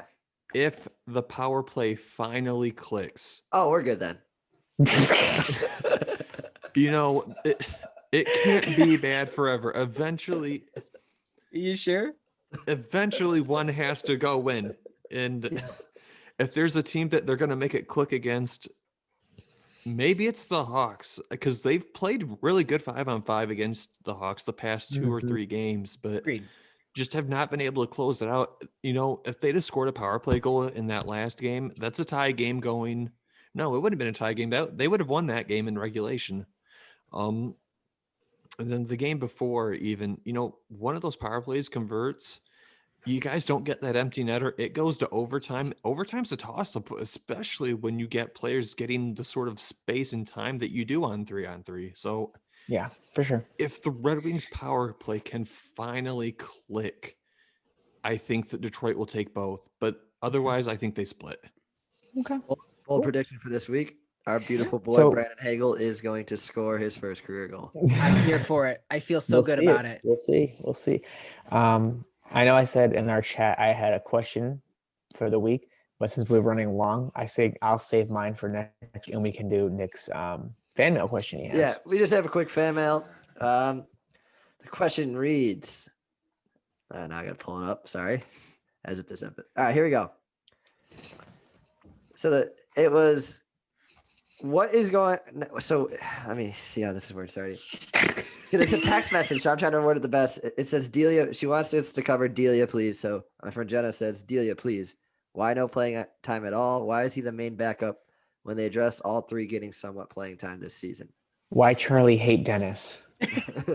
So because Dennis, that's a great question. Yeah, that is a very great question. So reword it, I guess, because I was butchering it there. It's like, so why is Delia not getting any playing time at all when, at the beginning of the season, we heard that it was going to be 3-man rotation?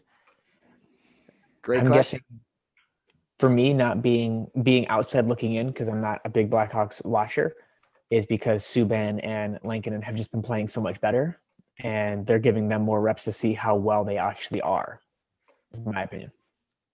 I think if we were performing like a bottom shelf team, then there would be more of a 3-goalie rotation. Mm-hmm. The fact that we are exceeding expectations, that we are playing as this tight unit, the fact that the team definitely looks like they trust Lankinen and Subban, it's really hard to justify taking one of them out to play Delia, and it's of no fault of Delia's own. It's really hard to justify that switch when they're playing the way they are. Yeah, I'm on the same boat. Really, we didn't expect this coming out party for Kevin Lankinen or for anyone to take over the net this season. We just kind of just like, all right, we're going to get a look at these three guys. Whoever the two best play, maybe we'll roll with them next season. But yeah, I mean, Lankinen kind of came out, stole the show. He claimed the net. Subban really hasn't, besides the first bad game against Tampa, really hasn't given a reason why. He looks great, yeah. He's looked good, yeah. So in all reality, it's just kind of like odd man out situation. Delia only had one game against Florida, right? Two.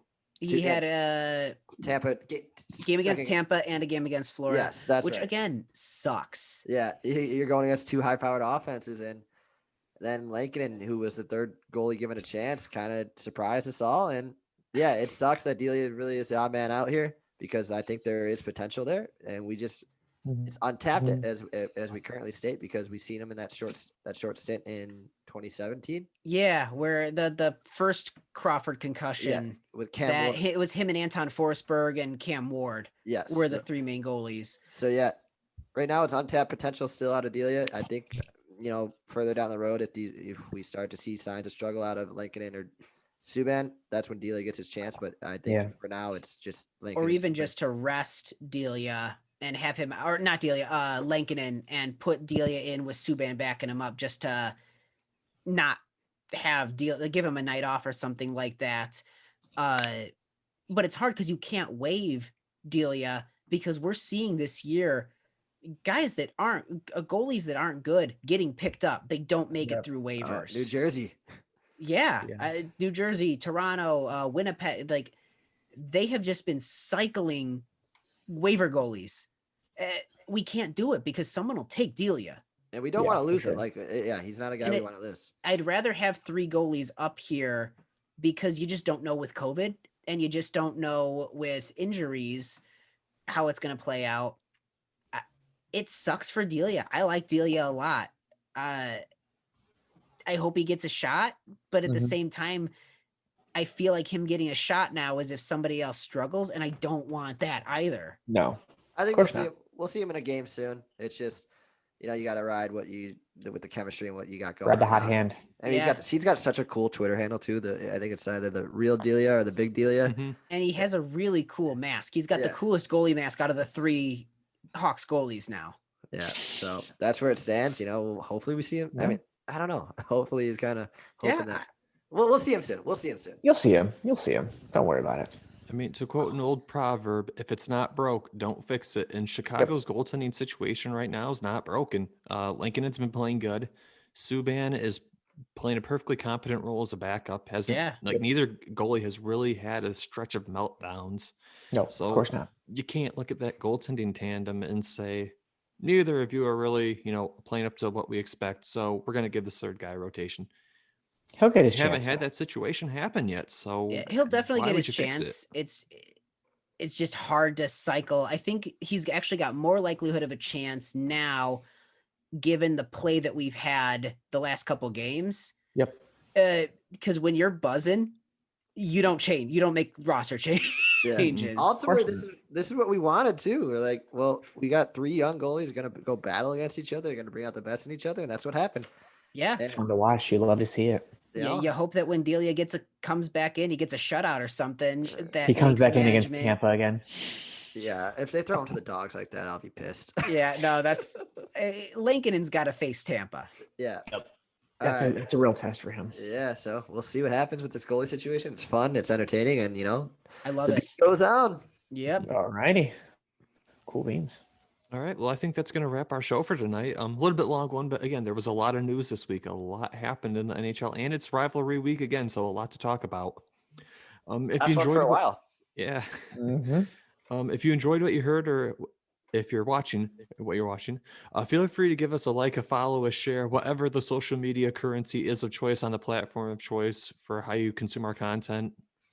We always enjoy interacting with you guys, whether it's in like messages or comments on stuff. And there are plenty of ways to get in contact with us. If you want to find us on Twitter, you can find us on Twitter. The handle is @StickBladePod. If you want to find us on Facebook, we're on Facebook. We're on YouTube. You can find us on SoundCloud. We're on iTunes. You can get in touch with us via email if you really want to go that route. The email address, stickbladepodcast@gmail.com. We're slowly getting Instagram going with like the live videos and stuff like that. But whatever your method is of, getting into like your content fix for your podcasts, we're probably there. So feel free to get in touch with us any way you can. We enjoy interacting with you guys. This is a fan cast. It's by fans for fans. There's no corporate sponsors. There's nobody saying you can't say this, you can't have that opinion. We get to talk unfiltered, which is awesome, and we enjoy interacting with you guys. So feel free to send us any sort of like questions or comments or anything like that, ideas for the show, anything you have. We enjoy interacting with you guys when we get the chance. So feel free to do that. In the meantime and in between time, feel free to, give us a share with any of your friends as well. Again, more people out there, the better this show gets. So feel free to do that as well. You guys stay safe. You guys take care of each other. Take care of yourselves. For your host tonight, Jordan Linscott, and for my co-hosts, Tim Sampanato, David Barnhouse, and Nick LePage, this has been another edition of the Stick Blade Podcast. You guys take it easy, and in the meantime, let's enjoy some rivalry week. Again. Go Wings. Go Hawks.